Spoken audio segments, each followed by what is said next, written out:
Hello guys, welcome back to the channel again. In today's video, I'm gonna be showing you how to change your password on Snapchat. So the process is very much simple. So first of all, make sure to get connected with your internet or the Wi-Fi connection. Then simply start by tapping on the app's icon, go to the Snapchat. Here we go. And once you enter inside the application, just click on the profile icon at the very top left. And now in this page, you can see the settings icon at the top right corner. Just click on the settings, scroll down, and you can see the password option at the middle. Just click on this password and here type your current password.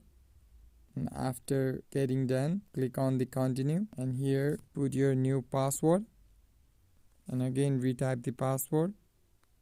The password should be matched in order to change your password, so type your password wisely. It should be matched perfectly, and after getting done, click on this save option.